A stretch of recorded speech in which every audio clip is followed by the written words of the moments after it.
बार की बात है। एक सियार भोजन की तलाश में भटक रहा था। वह दिन उसके लिए बहुत बुरा दिन था, क्योंकि तब तक उसे खाने के लिए कुछ भी नहीं मिला था।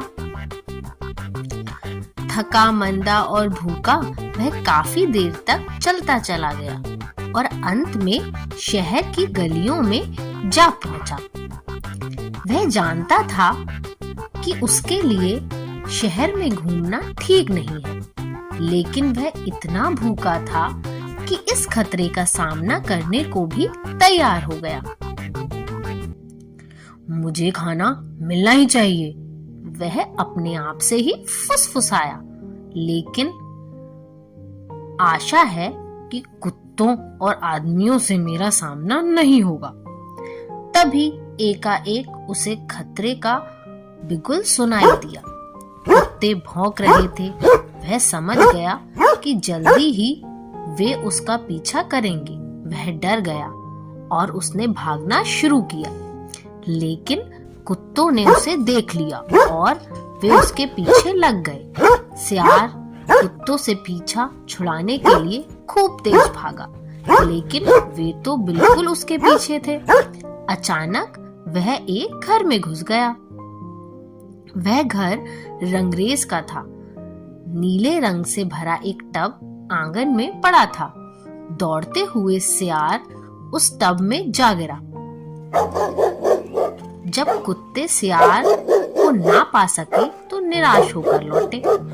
उतनी देर सियार टब में ही छिपा रहा। जब उसे विश्वास हो गया कि कुत्ते चले गए हैं, तब वह धीरे धीरे सरक कर टब से बाहर निकल आया। अपने आप को नीले रंग से रंगा देखकर उसे आश्चर्य हो रहा था। उसकी समझ में नहीं आ रहा था कि वह क्या करे। वह आदमी और कुत्तों की नजर से बचकर जंगल में पहुंच जाना चाहता था। सो वह जल्द ही जंगल की ओर लौट गया। उसे देखकर सब जानवर डर के मारे भाग गए। इस रंग का पशु उन्होंने पहले कभी नहीं देखा था।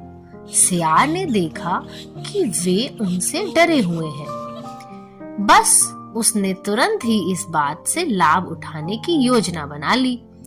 तुम भाग क्यों रहे हो? वह चिल्लाया। आओ, मेरे पास आओ और मेरी बात सुनो। भागते हुए जानवर खड़े तो हो गए, लेकिन दूर से ही उसे देखते रहे। वे अभी भी उसके नजदीक आने में झिझक रहे थे। आओ, अरे भाई, सब आओ, सियार फिर चिल्लाया। अपने सब मित्रों को भी बुला लाओ। मुझे तुम्हें कुछ बहुत ही महत्वपूर्ण बात बतानी है। एक एक करके सब जानवर नीले सियार के नजदीक आ गए। शेर, हाथी, बंदर, खरगोश, हिरन और बहुत से दूसरे जानवर सब उसके चारों ओर आकर खड़े हो गए। तुम्हें मुझसे डरने की आवश्यकता नहीं है, नीले सियार ने कहा। तुम मेरे साथ सुरक्षित हो। ईश्वर ने मुझे तुम्हारा राजा बनाकर भेजा है। तुम सबको मैं राजा का संरक्षण देता हूँ। पशुओं ने उसके कहे पर विश्वास कर लिया। सब ने झुककर उसे सलामी दी। हे राजन, उन्होंने कहा, हम सब आपको अपना राजा मानते हैं। हम ईश्वर को धन्यवाद देते हैं कि उसने आपको हमारे पास भेजा। अब मेहरबानी करके बताइए कि आप हमारी क्या सेवा कर सकते हैं। तुम्हें अपने राजा की देखभाल खूब अच्छी तरह से करनी चाहिए, नीले सियार ने कहा। तुम्हें राजा के लिए अच्छा अच्छा भोजन लाना चाहिए। अवश्य में राजन, जानवर बोले। हम अपने राजा के सुख के लिए कुछ भी कर सकते हैं। इसके अलावा बताइए, हम आपके लिए और क्या कर सकते हैं। तुम्हें सदा अपने राजा का वफादार होना चाहिए, नीले सियार ने उत्तर दिया। तभी राजा शत्रुओं से तुम्हारी रक्षा कर सकेगा।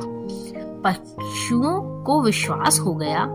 वे नीले सियार के लिए तरह तरह का बढ़िया भोजन लाते और उसकी खूब सेवा करते। नीला सियार राजा की तरह रहने लगा। प्रतिदिन पशु पक्षी उसका अभिवादन करते और अपनी समस्याएं उसके सामने रखते। राजा सब कुछ सुनता और फिर बतलाता कि उन्हें क्या करना चाहिए। एक दिन राजा अपने दरबार में बैठा हुआ था कि कुछ दूर पर शोर सुनाई दिया। शोर और कुछ नहीं था, सियारों के दल की हुआ हुआ की आवाज थी। बहुत दिनों से नीले सियार ने अपने लोगों की आवाज नहीं सुनी थी। वह अकेलापन महसूस कर रहा था। यह आवाज सुनकर वह बहुत प्रसन्न हुआ। उसकी आंखों में खुशी के आंसू भर आए। यह भूल गया वह कि अब वह राजा है। उसने सिर उठाया और हुआ हुआ करने लगा। लोग अब तो सब जानवर एकदम जान गए कि वह कौन है।